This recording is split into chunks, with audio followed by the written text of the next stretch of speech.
Right ఇక మరొక breaking update చూద్దాం. బీఆర్ఎస్ పార్టీ ఆధ్వర్యంలో నేడు నల్గొండ జిల్లా కేంద్రంలో రైతు మహాధర్నా జరగనుంది. ఈ ధర్నాకు బీఆర్ఎస్ వర్కింగ్ ప్రెసిడెంట్ కేటీఆర్ ముఖ్య అతిథిగా హాజరు కానున్నారు. ఎక్కడికక్కడ స్వాగత తోరణాలు, కటౌట్స్, వాల్ రేటింగ్స్ తో కేటీఆర్ కు గ్రాండ్ వెల్కమ్ తెలిపేందుకు నాయకులు సర్వం సిద్ధం చేశారు. నల్గొండ పట్టణం మొత్తం గులాబీమయంగా మార్చారు. ఈ మేరకు మాజీ మంత్రి జగదీష్ రెడ్డి నేతృత్వంలో భారీ ఏర్పాట్లు చేశారు. రైతు ధర్నాతో ప్రభుత్వం కళ్లు తెరిపించేలా పోరాటాన్ని ఉధృతం చేస్తామని జగదీష్ రెడ్డి స్పష్టం చేశారు. ఇక ఈ మహాధర్నా నిర్వహించేందుకు పోలీసులు 3 గంటలు మాత్రమే అనుమతించారు. దీంతో ఉదయం 11 గంటల నుంచి మధ్యాహ్నం 2 గంటల వరకు ధర్నా కొనసాగనుంది. ఈ మహాధర్నాకు భారీ ఎత్తున ప్రజలు తరలివచ్చే అవకాశాలు ఉన్నాయని అధికారులు అంచనా వేస్తున్నారు.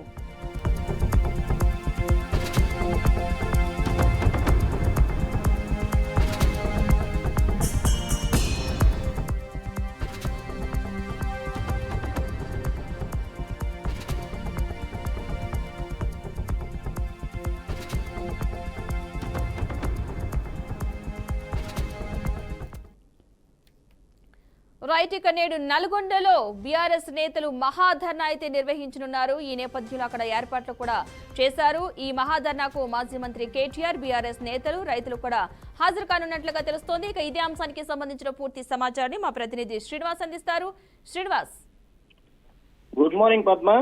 తెలంగాణలోని కాంగ్రెస్ పార్టీ సంవత్సరం పూర్తయిన కాలంలోని బీఆర్ఎస్ పార్టీ ప్రతిపక్ష పార్టీగా ఉంటూ మహాధర్నా పేరుతోని ఈ నెల 21న చేయాలని తలపెట్టింది. దీనికి సంబంధించి మళ్ళీ బీఆర్ఎస్ పార్టీ పోస్ట్ పోన్ చేసుకుని 22వ తారీఖు కూడా చేయాలనేది ప్రచారం కూడా చేసినటువంటి పరిస్థితి.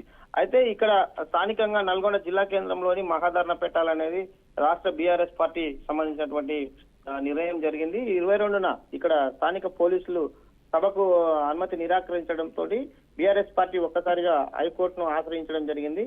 దీనికి సంబంధించి హైకోర్టును ఆశ్రయించిన క్రమంలోనే 22వ తారీఖు నాడు సభ రద్దయిన క్రమంలో ఈ నెల 28 అంటే నేడు జరుగుతున్నట్టు ఈ సభకు సంబంధించినటువంటి హైకోర్టు జోక్యం చేసుకొని పర్మిషన్ కూడా ఇవ్వడం జరిగింది. దీనికి సంబంధించి రాష్ట్రంలో ఉన్నటువంటి పిలుపు భాగంగా మహాధర్నా ప్రధానంగా చూసుకున్నట్లయితే తెలంగాణలోని సంవత్సర పాలనలో జరిగినటువంటి 6 గ్యారెంటీల స్కీములు అయితేనేమి, రైతులకు ఇచ్చినటువంటి భరోసా, అనేక స్కీములను ఇంప్లిమెంట్ చేయడంలోనే ప్రభుత్వం విఫలమైంది అని మహాధర్నా పేరుతో వీళ్ళు ఒక ప్రతిపక్ష పార్టీగా బీఆర్ఎస్ పార్టీ ఒక కార్యక్రమాన్ని కూడా తీసుకోవడం జరిగింది.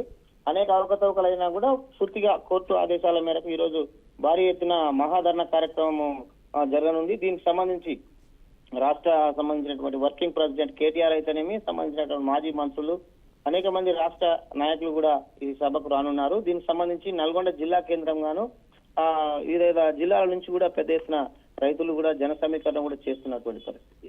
ముందస్తుగానే ప్రభుత్వము నిబంధనల ప్రకారం 11 నుంచి 2 గంటల వరకు సభ నిర్వహించుకోవాలి. దీనికి సంబంధించినటువంటి సమయం పాటించాలని కూడా ఇప్పటికే సూచనలు కూడా జారీ చేస్తూ ఒక ఉత్తర్వులు కూడా జారీ చేసింది కోర్టు. దీనికి సంబంధించి ఎలాంటి అవాంఛనీయ సంఘటనలు జరగకుండా కూడా ఇక్కడ ఉన్నటువంటి జిల్లా ఎస్పీ నాయకనేమి దీనికి సంబంధించినటువంటి సభకు ఎలాంటి ఇబ్బందులు కలగకుండా కూడా పూర్తి ఏర్పాటు కూడా చేస్తున్నారు. ఇప్పటికి బీఆర్ఎస్ శ్రేణులు మాత్రం పూర్తి స్థాయిలోనే ఊరట లభించడంతో ఒక్కసారిగా ఉత్తేజంతో ప్రతి క్యాడర్ కూడా మొబిలైజేషన్ చేసి మహాధర్నాకు పెద్ద ఎత్తున జనసేన చేస్తున్నటువంటి. Right, thank you Srinivas.